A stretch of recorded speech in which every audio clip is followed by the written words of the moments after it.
هيزا قصدك وهاتا آفاكرن جحمو مكونات بو سريانا ج كرداش تشاتشانا حتى تركمان جدنا في دهبون ج عربة يعني تكاري بيجي تش مكوناتك ودسوري دهنا تبلي في هزي بون جبر هزكي باقش بو هزكي باراستني بو هزكي تجداي نكرنا نقبا كسكي ده هركس باراست هزكي فدكار بو يعني نهزكي كوكتا دركتا تيدا دزيا واكر نهزكي كو دركتا يدا دسيخو عافتنا ناموسي عكسي وينا تمام بو حتى وكا آري كاريا مادي بارت كر حتى وكا لوجستيك آري كاريا بارت كر درقا دا أفجهاتا شكرن دا من بيجي دا جيفاتا شكرن أو كسيكو إيريشي رقا دا كرن دا قاشو مجموعاتي وانانا معارضينا بس عكسي وينا تمام بو ميناكا وينا الحفريني تيخو ياكرن ميناكا ويل سريكانية تيخو ياكرن ميناكا وينا جريس بيها تيخو ياكرن دستيخو تافيجنا ناموسا عنسانا دستيخو آفتنا ماليوا دستيخو آفتنا هرتشتي عكسي ويت تمام قصدي بو جلو ما قصدي بو هيزكي باراستنا قل جلو ما جي إيرو تدميزيني هجمار عربة بالكجامة بيترا وبرحكي فدكاري وشهادتي هاتنا تشكرن يعني المزاري الشهيدة دميزيني نيفي كرد نيفي عرب سوريان هركس تيدا جاني خوش بو في ولاتي دانا هركس يقول ام باراستنا اخاقو ولاتي خدكن قندي سوريانية دالية التمردة راسي كونه باراستنا في هزا قصدي بانا وي او قند ويران بن وي تالان بن وي او بن جبر فينا هزا قصدي هيزكي يعني هيزكي ولاتيا هيزكي ولات باريزا هيزكي حموكا سيهات يا افكر وزاروكي في قالينا يعني قصدي تدرى نهات ترسي نور درباز نكرنا نهاتنا زاروكي في قالينا يا بيجي كاتشي في قالينا قولي صوري في قالينا خورتي في قالينا قصدي قلجي قصدي يعني قصدي اشتدري هذه النهات يا قصدي ناموسا مت باريزي اخا مت باريزي مت باريزي جيريشا نهات ميزينة جداية قلنا قبا جهكو قصدت باريزي وجهكو قاشو معارضية قاشو حكومتها كنا في الخوتكن بلا الخوتكن جداي قلقة يعني حقيقة تجواض طرسي اما تتيل جم قصدي تكيف خوش تبي وجهي تدت كانن وجهي تد يعني تبقى أمانة تحسه حتى أو دبيجن نعم جد بيجن كسكي نبي هيستيك وقصدي كسك الجام خا يصير قرتيك وشتيا نهات يبي هيستن أفتشي نبويا كو تجاوزيا يكسي كرنا يعني وقت بيجي اغتصابا كسكي كرنا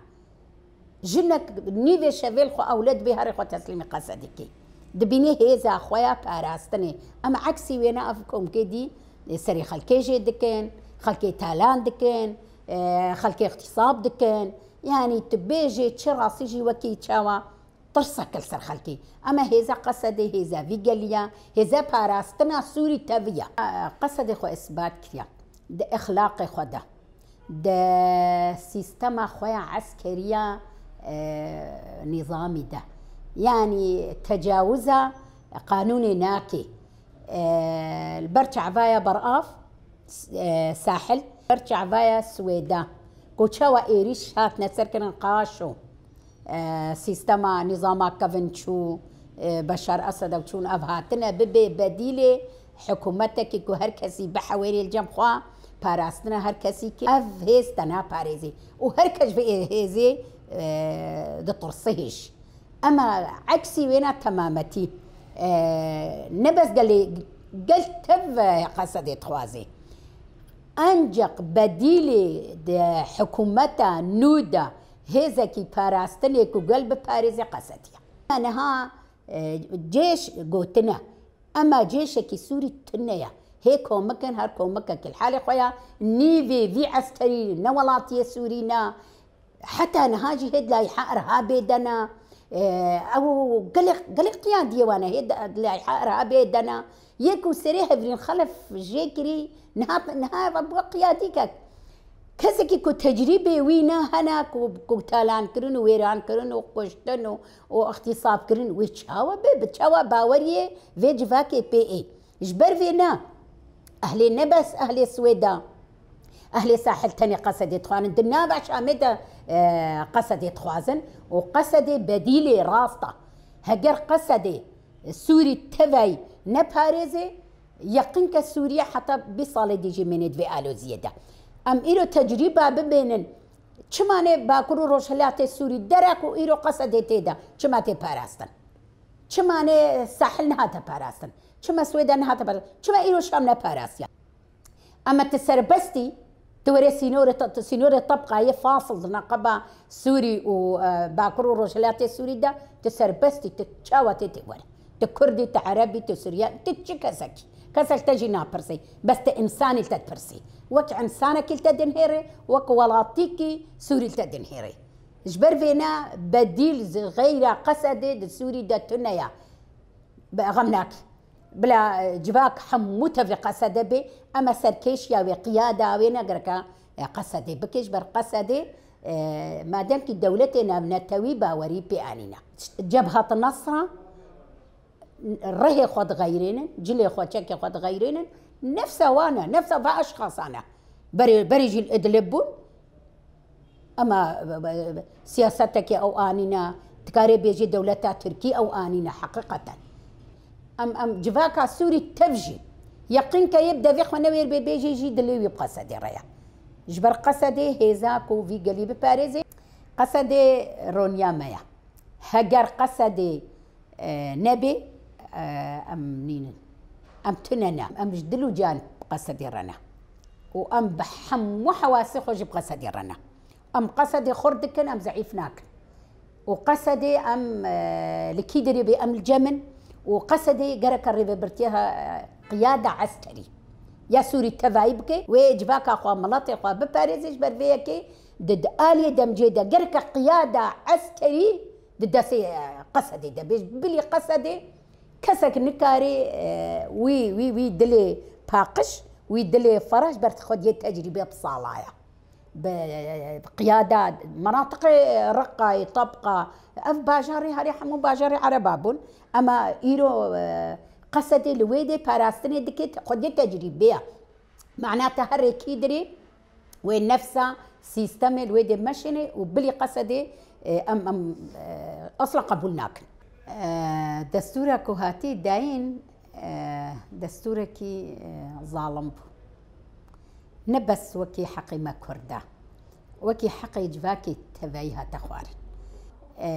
افيك يا ددوي سوريا برنجا وبرنتاوا نمعقولة دبنا في دين دا نو دستورك ديني تشيكي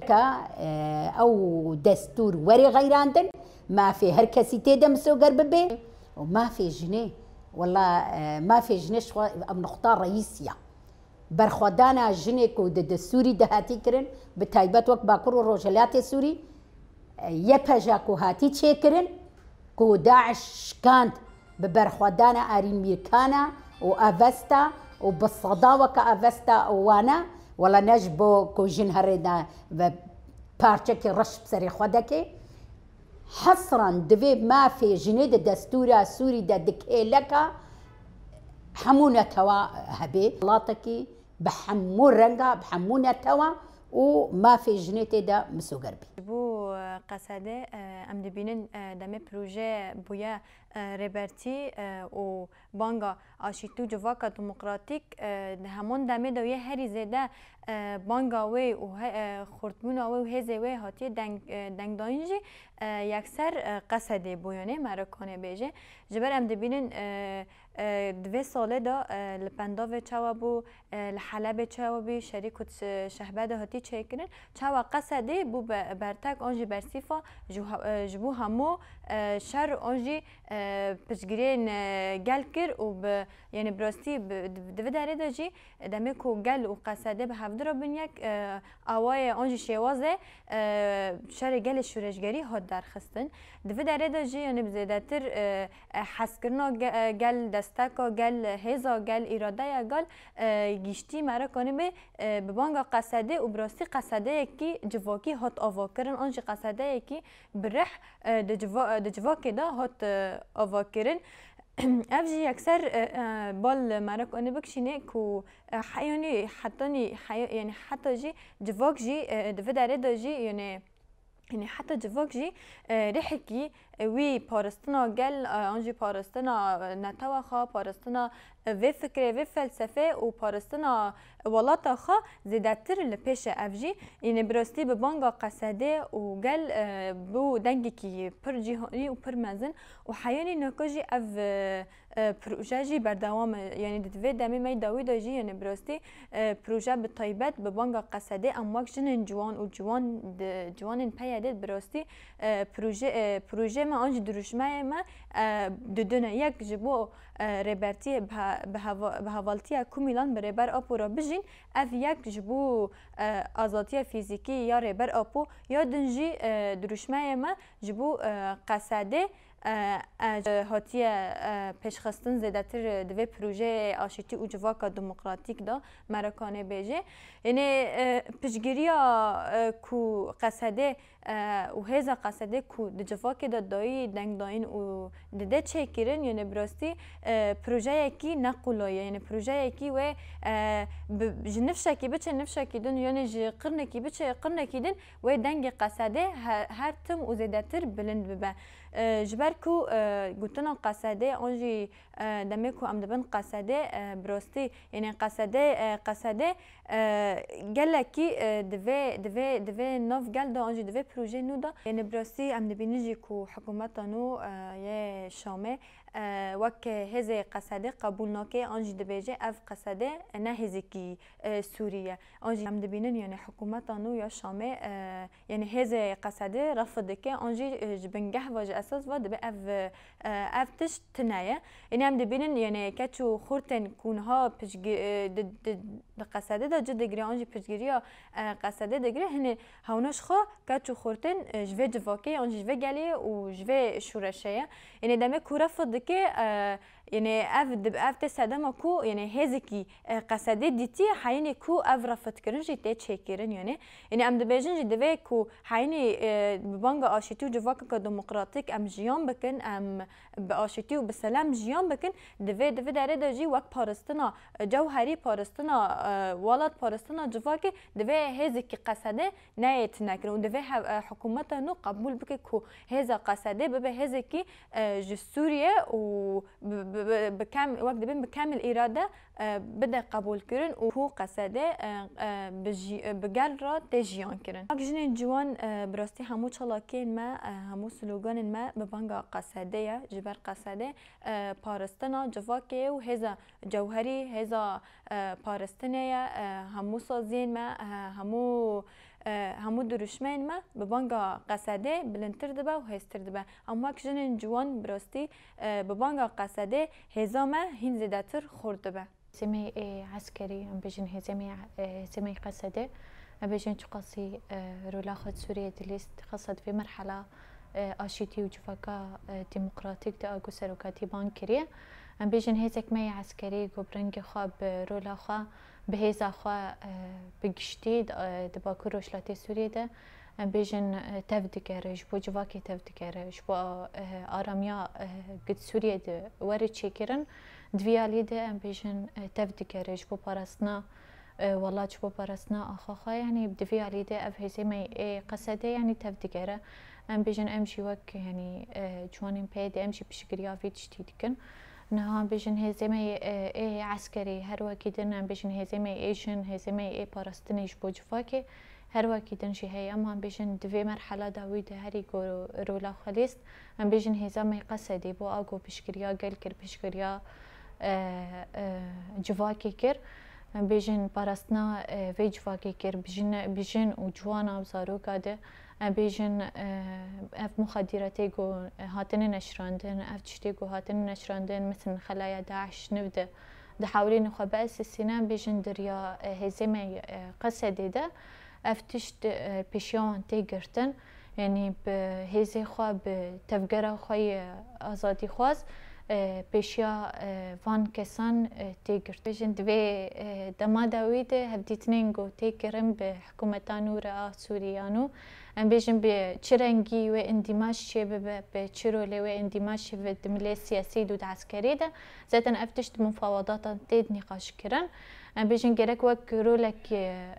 مافی مروفا ای گوهاتی پاراستن دالی قصده ده گرک اف مافور پاراستن بخصوصیت خا اف دمج اف ریا چارەسەریە بۆ سیاسەتان و ئاگۆت سووریە دووەرەکردن وش بۆ ئارامیا سووریە گۆ بچرەنگی وەرەکردن گەرەک دویالیە دەبیانی ئەندیماجێک بڤی ڕەنگی وەرەکردن مافێ گەلا مافێ